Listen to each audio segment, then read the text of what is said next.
নমস্কার বন্ধুরা, আশা করি সবাই ভালো আছেন। এখন তো গরমের দিন, খাওয়ার পর চাটনি খাইতে তো খুবই ভালো লাগে। আজকে আমি চাটনি রান্না করব।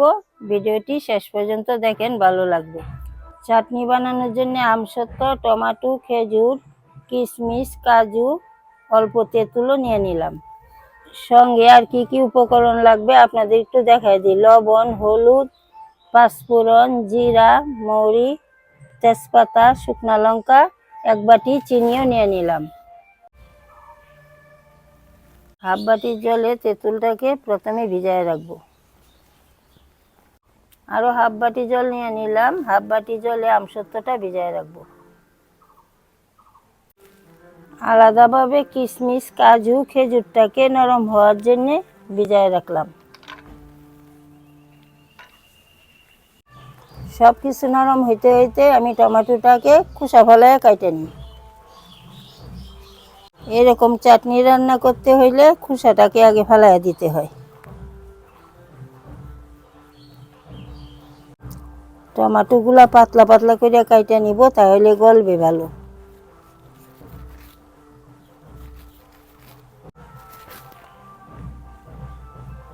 টমেটোর থেকে ধুয়ে বিচিটা ফেলাইয়া দিব।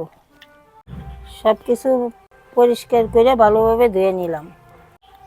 তেঁতুলটাকে মাইকা টক জলটা নিয়ে নিব। তেঁতুলটা অল্প পরিমাণেই দিছি, বেশি দিলে চাটনিটা বেশি টক হয়ে যাবে।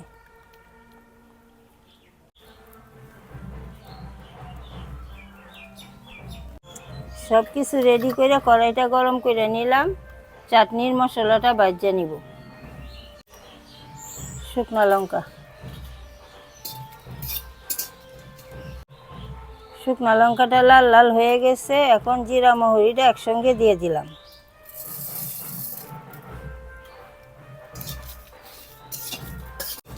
সব কিছু ভাজে নিলাম। এখন শিলপাটাতে এগুলা গুঁড়া করে নিব।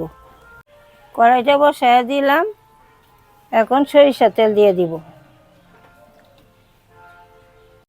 তেলটা গরম হয়ে গেছে। ফোড়নের জন্য তেজপাতা দিয়ে দিলাম।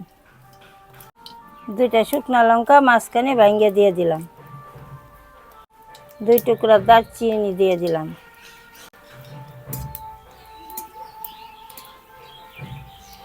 শুকনা লঙ্কাটা লাল লাল হয়ে গেছে। পাঁচফোড়ন দিয়ে দিলাম।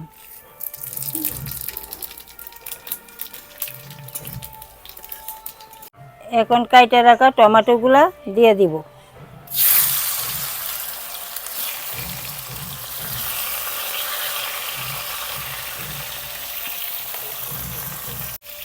স্বাদ মতো লবণ, অল্প হলুদ দিয়ে দিলাম।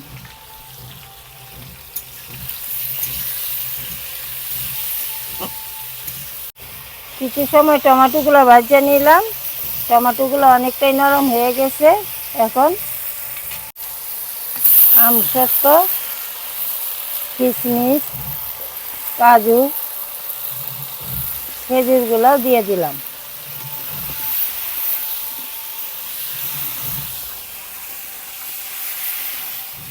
সব কিছু দিয়া 5 মিনিট ভালো করে ভাজে নিলাম। এখন তেঁতুলের জলটাও দিয়ে দিব।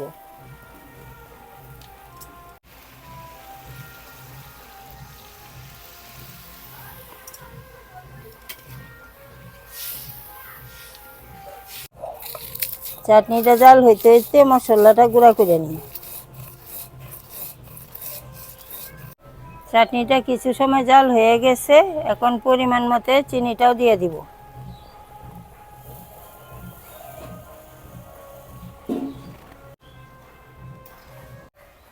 তেঁতুলের জল দিয়া হালকা তাপে 10 মিনিট জাল করে নিলাম। এখন গুঁড়া করা মশলাটা দিয়ে দিব।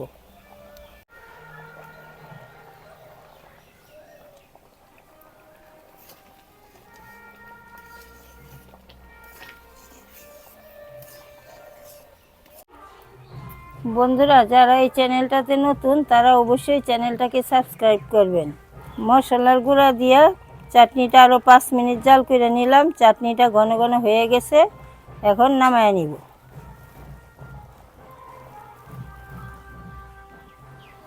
দেখেন চাটনিটা কত ঘন হয়েছে। আপনারাও এভাবে বাড়িতে রান্না করে খাওয়া দেখবেন। আশা করি সবার ভালোই লাগবে।